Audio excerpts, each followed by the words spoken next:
Back in just a minute. A recent ESPN poll of 48 NBA players is out on ESPN.com. It's full of predictions of all kinds, but it's especially focused on the big question in the NBA.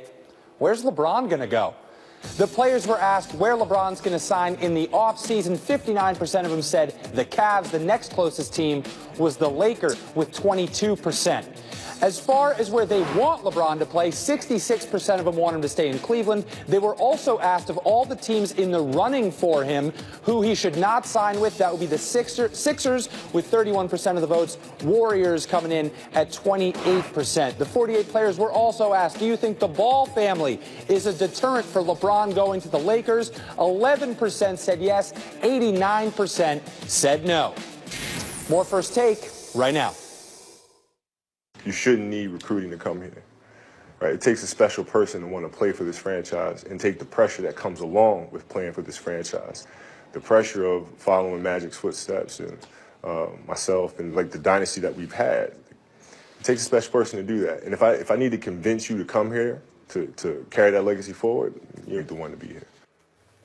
All right, you can check out the full interview with Kobe and Jalen Rose online right now. But you heard it, guys. Kobe says the Lakers shouldn't have to beg players to come to L.A. Stephen A., does he have a point? I think he does have a point. I think he does have a point, particularly when it comes to the great players, because what happens is that when you wear that purple and gold and you become a part of Laker Nation, regardless of what tremendous and strenuous efforts Jim Buss did to ruin everything that it represented, the bottom line is simple. When it comes to wearing that purple and gold, it stands for something. It's associated with championships.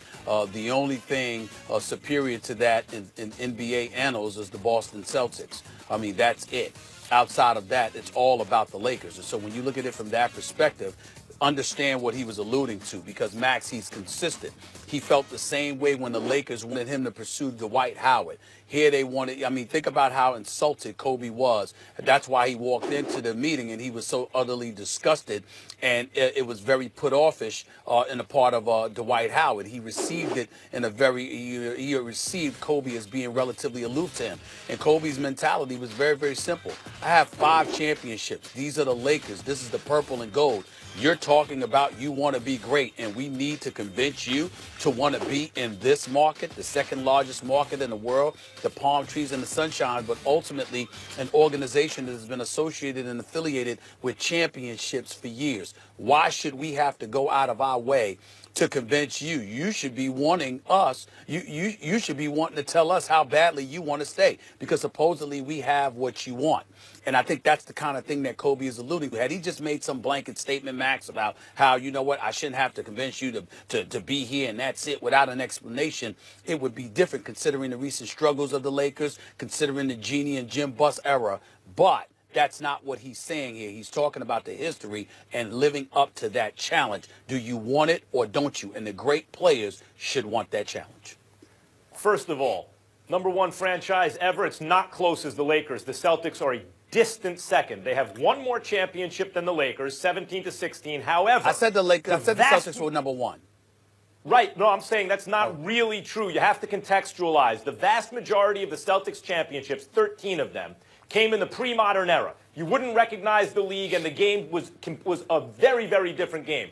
Since the modern era, the Lakers have won 10. The Celtics have won 4. And since the Lakers are only 1 behind, they are the #1 franchise. History of basketball, not close. Don't even think the Celtics are in the conversation with them, to be honest. I do think you discount according to time. Celtics ahead of everyone else still, but you cannot compare them to the Lakers. That's #1. #2, Kobe's wrong. He's just wrong. Because this was the rationale that Jeanie Buss used when they handed him that huge extension, making the highest paid player in the league when they just gotten out of his contract. We're going to signal to the marketplace that, hey, the Lakers take care of you for life. Well, how has that turned out so far? The late, great Dr. Jerry Buss, the real reason for the Lakers' success more than anyone, has passed away now several years ago. He's not around anymore. Jerry West does not work for the Lakers any longer. Magic Johnson does now, and that bodes well, I think. I like what he's done so far, but a lot of what made the Lakers special is gone. And Kobe can stand on principle, and the Lakers can stand on principle all they want. But where does that get you? Where it's gotten you was No top free agents want to sign with them. They are now finally starting to build themselves up under competent management with Magic. I think exceptional management, in fact. And I wasn't anticipating exceptional. But who knew that Magic would be this good? But I really think he is totally excellent, and the Lakers are heading in the right direction. But the idea that you have to stand on principle and, damn it, you have to want to play here and come. What do the Lakers have to offer in terms of all that stuff? Magic is the only link with the past, really, in those glory days. Everyone else is gone, It's a Stephen major A., market. and the luster is starting to come off. Well, it's a combination of a couple of things. Number one, it's a major market. Number two, and more importantly, I think that you're giving a convoluted view of what happened with Kobe Bryant. You have to remember something. The Los Angeles Lakers, they might have had the money, but they didn't have the infrastructure. They didn't have the personnel in their executive branch to really garner the attention of marquee free agents.